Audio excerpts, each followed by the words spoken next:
In this video I head into the woods with my winter tent and pull out all the stops for a special guest I have showing up. However, despite the wicked food and heights of comfort, it turns into a literal nightmare at the end of the night. Stay tuned.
Minus 2 degrees Celsius there now.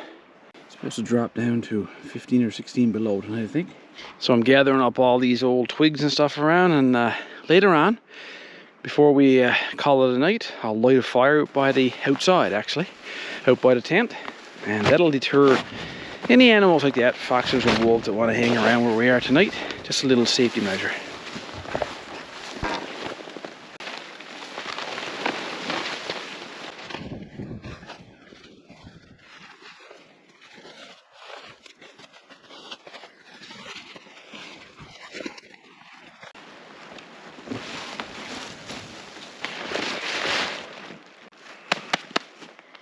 Loves it!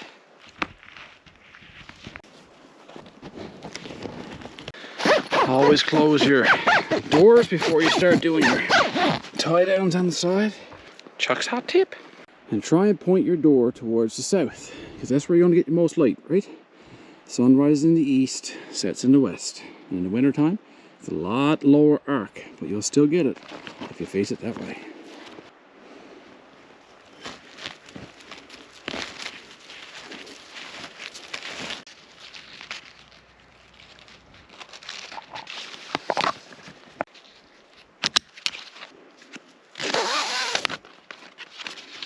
Places like this, you're better off just using a tree.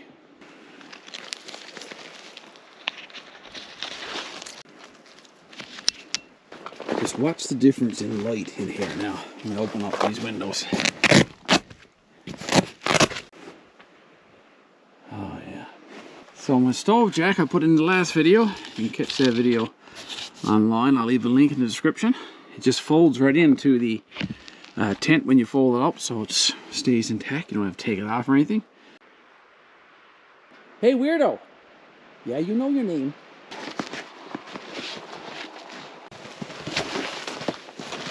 Get out of the way, big butt. Big butt!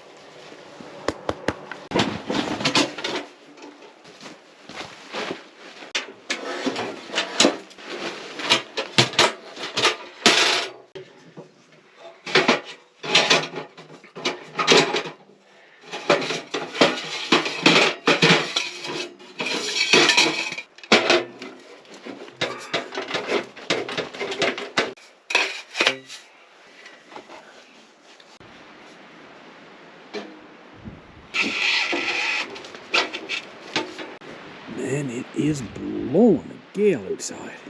So in my introductory video to this tent, you saw me using the elbow pipe method.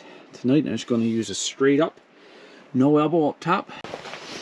Put up my welding blanket to protect the back of the tent. from the heat.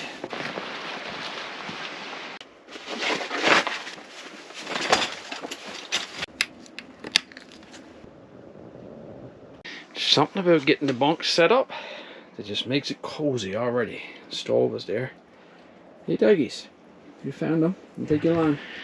Now I'm actually up in one of my old woods roads here. So all these tops that are really kind of too small to bring back for burn road at the house, I'm going to cut up some of them now and throw in my Tesla.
I gotta put my splits in front and my bigger wood there, and some under the bunk for later on in the middle of the night.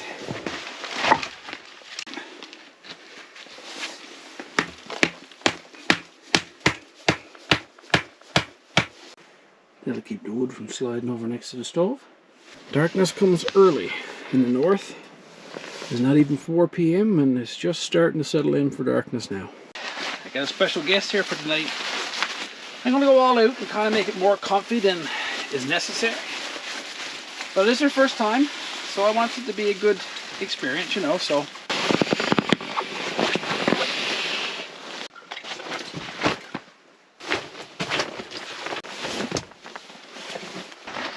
Here's where these little spaces I spoke about in my other video.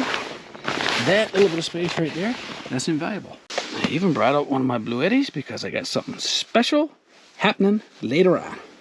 Next to my bunk, I got a thermometer set up. It's my carbon monoxide detector, always a must for overnight camping. And I got a little night light here I can flick on whenever I want. Back in Newfoundland, we'd say, boys, we almost got our sot up. Sot up. It's a word. Well, I got a bunch more wood to cut. Then I'm going to head back down to my cabin. I think it's just about time for my guests to show up, who's going to be spending the night here. And they've never spent a night in a hot tent in the winter time before. So it's going to be exciting. Now she's dark. Time to get the fire going and have a look at our special guest. There it is, boys. Hello. Yep, believe it or not, of all the times that we've been in the hot tent, she has never spent a night here yet. What do you think of it? She's nice. Nice, eh? She's big. Nice and big, lots of room. It's chilly here now. We'll have that warmed up in just a few moments.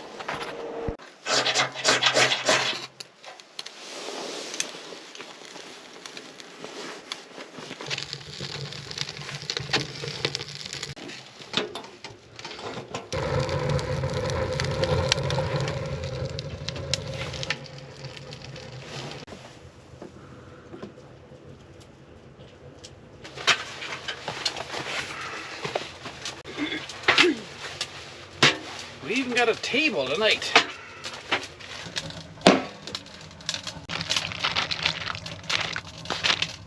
Oh, look at this one over there sporting the merch tonight, look. Merchy merch. Now another cool thing about this tent, now that the fire is raging over there, we gotta boil that potatoes and the other stuff I'm gonna put in a minute. The window's open. Just back there where we're sitting, they're all like that. All those windows are like that. So your fresh air can come in here now, and away to go.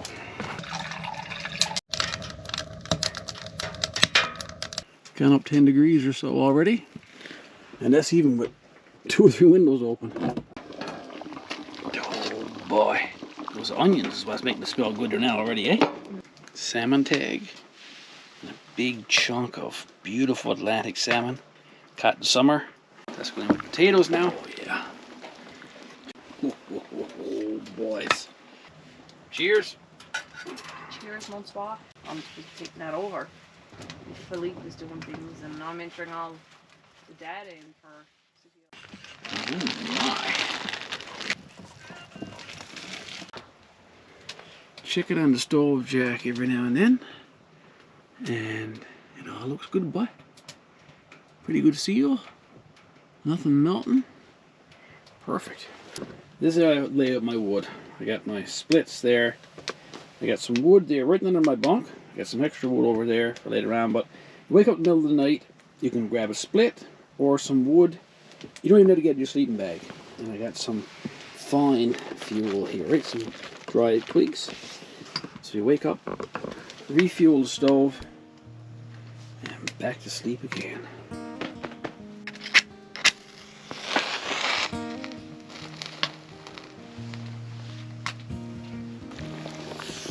It's getting close now. Like a minute.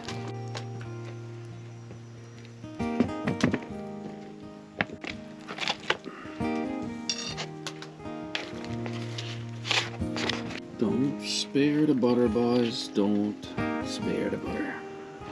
And also homemade beets. Homemade mustard pickles.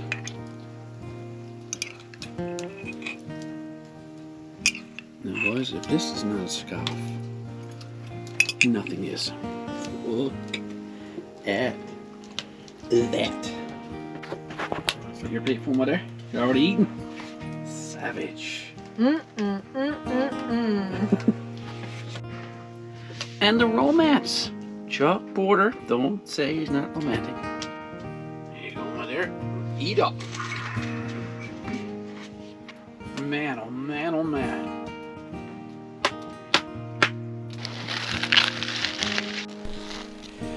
Well, with no danger of forest fires this time of year, we figure it was the perfect time to have that campfire. There's just something about watching a fire that's unexplainable, hypnotizing, calming, and sets a bond between those who stare at it in all of its beauty. How perfect of a setting. A nice cozy night out in the woods, surrounded by nothing but nature. Since this was Mel's special night, I went all out, and given the extra room this tent affords, I decided to surprise her and set up our own little hot tent movie cinema. How could things get any better than this? Well, as we were about to discover, at least for one of us, the nightmare was only just about to begin.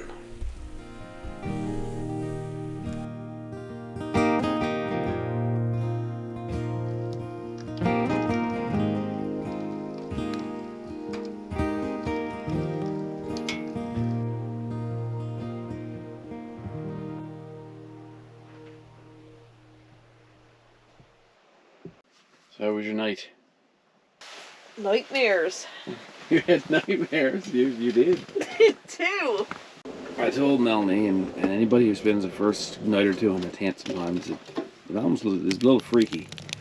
So, but that subsides throughout the night, and as you settle in, you have the best sleep from middle of the night onward. Lies. I slept good, but I had to wake her up. She did have a couple of nightmares. And then we got into a bit of laughing over that, of course. But all in all, we made it through. She made it through. So, now it's time for coffee. Please.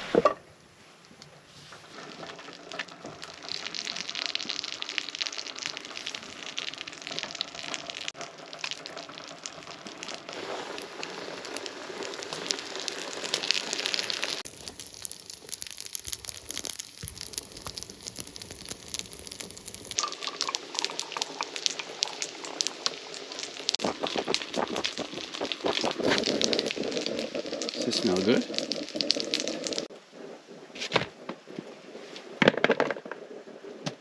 Homemade beans.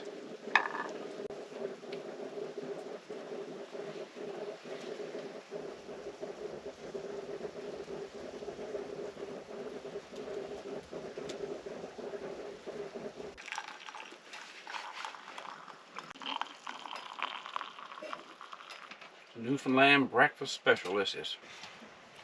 Toutons and homemade baked beans.